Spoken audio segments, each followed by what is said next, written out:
¿Qué tal amigos? ¿Cómo les va? ¿Cómo están?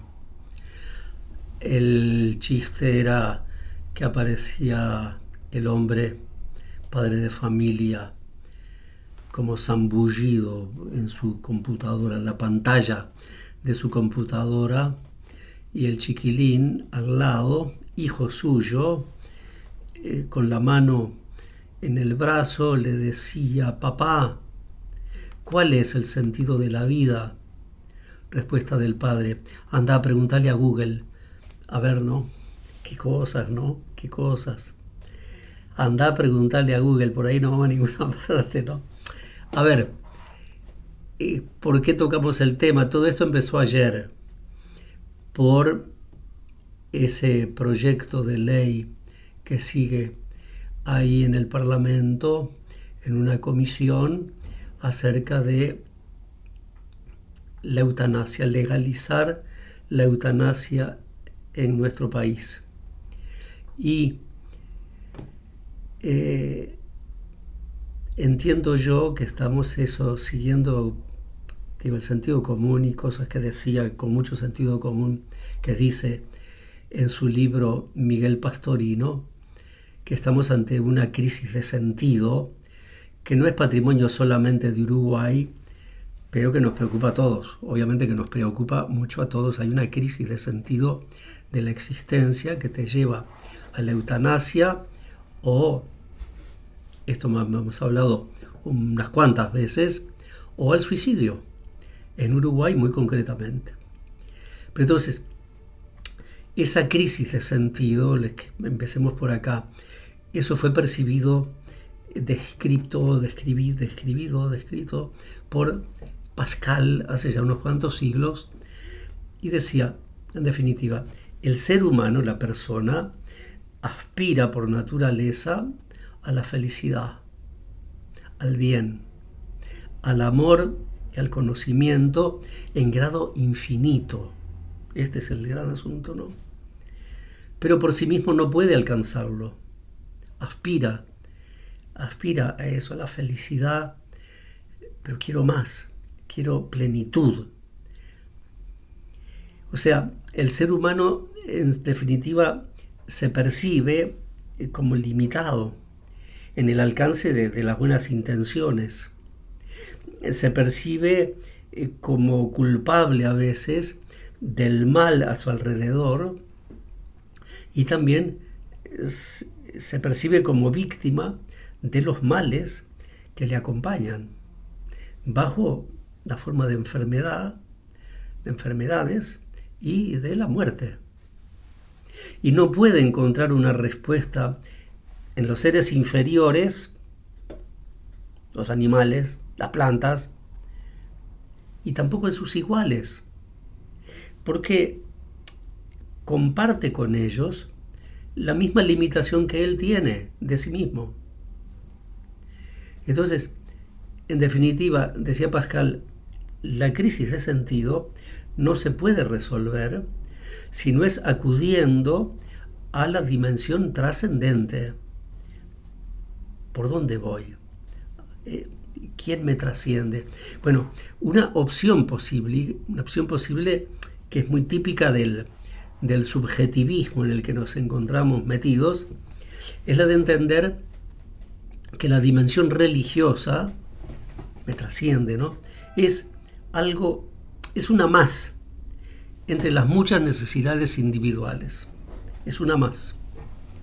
Y en consecuencia se debería tratar igual que cualquiera de esas necesidades, buscando lo que mejor se adapte al gusto de la persona. Y entonces así se opta por adherirse uno a la religión que considere más adecuada, o puede tomar variados elementos de varias confesiones religiosas para construir una confesión propia a la medida de sujeto. Bien. Entonces, frente a este panorama tan normal en nuestros días, el Papa Benedicto XVI decía: la religión se convierte casi en un producto de consumo. se escoge aquello que agrada. Pero, advertía, la religión buscada a la medida de cada uno, a la postre, no nos ayuda. Es cómoda, pero en el momento de crisis nos abandona nuestra suerte. Es decir, si no hay una instancia distinta de uno mismo, en el momento de encontrarse frente a un problema que el sujeto no sea capaz de resolver, se encontrará solo, sin apoyo, sin una solución posible. Bueno, esta situación es la que se conoce como desesperación existencial. Y es precisamente la que es capaz de hacer que la vida se perciba como un castigo insoportable. Y de ahí el suicidio. Ya está. Bien. Entonces decía Benedicto XVI, el sentido no es un producto humano, sino dado por Dios. Es algo que nos sustenta, que precede y desborda nuestros pensamientos y descubrimientos, y sólo de esa manera posee la capacidad de sustentar nuestra vida. Claro, en Él yo creo.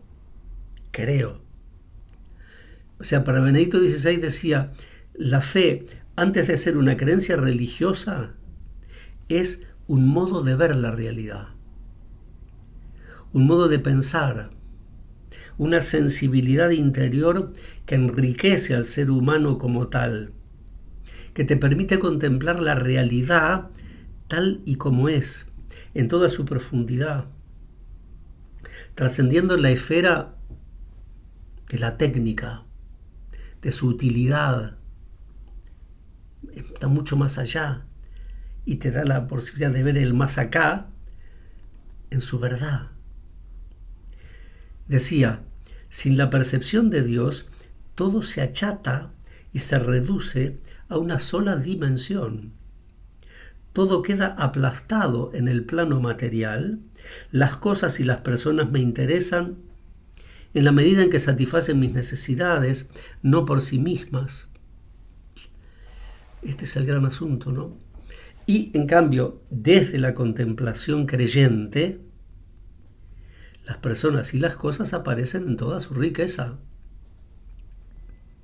Entre otras cosas, esa nueva valoración es lo que ha permitido a muchas personas creyentes reconocer el mal y resistirse, aunque se encontraran solas.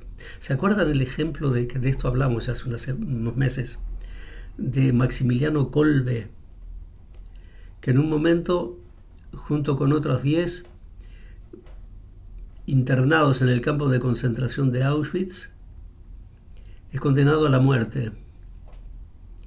Y uno que está con él grita al jefe del campamento, al comandante, por favor, que él tiene hijos y esposa, y que no.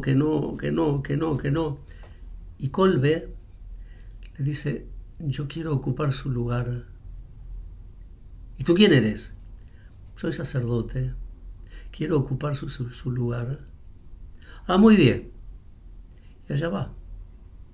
Y morirá de hambre, finalmente con una inyección, después de muchos días. O sea, entrega su vida, da su vida, por ese sentido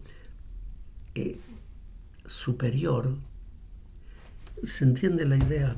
Quiero decir, en síntesis, que la primera necesidad para encontrar el sentido de la vida es que la razón se abra a recibirlo, ese sentido, de una instancia superior a ella misma. Este es el gran tema. En eso consiste precisamente el acto de fe. Acto de fe verdadero. En otras palabras, que las decía San Pablo, Me pongo de rodillas, la carta a los Efesios, me pongo de rodillas ante el Padre, de quien toma nombre toda familia en los cielos y en la tierra. Y otro sintetizando decía, claro, la fe entra por las rodillas.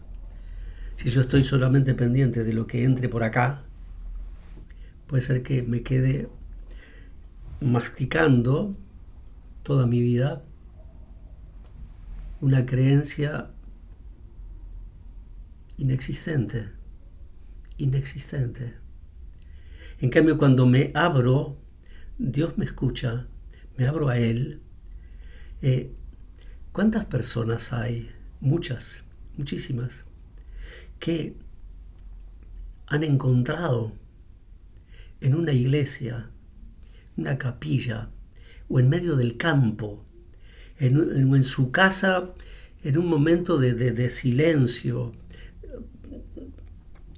y de angustia, de agobio, que se han puesto de rodillas, que han rogado, bueno, pero ¿cómo puedo rogar si racionalmente dicen, pero ¿cómo puedo invocar a Dios si yo no creo en Él?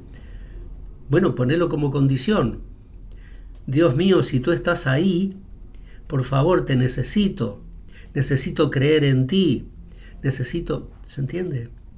Señor, pero es necesaria esa actitud que es humilde, que es de apertura razonable a ese que me supera. Dios no deja de, si quieren leer las confesiones de San Agustín, bueno, es el ejemplo más notable, ¿no? Más notable de un hombre que buscaba ardorosamente a Dios y no lo encontraba,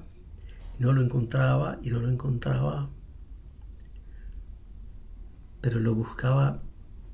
¿De qué manera, no? Y Dios se hace presente, no podemos dudarlo. Bueno, esto es lo primero de todo y por hoy lo dejamos acá. Recemos para que termine las guerras. Invoquemos a la Santísima Virgen hoy, que es la fiesta de María, mediadora de todas las gracias, que nos ayude, que es nuestra Madre. Eso. Dios te salve María, llena eres de gracia, el Señor es contigo. Bendita tú eres entre todas las mujeres y bendito es el fruto de tu vientre Jesús. Santa María, Madre de Dios, ruega por nosotros pecadores, ahora y en la hora de nuestra muerte. Amén. Que la bendición de Dios Todopoderoso, Padre, Hijo y Espíritu Santo, descienda sobre ustedes y permanezca para siempre.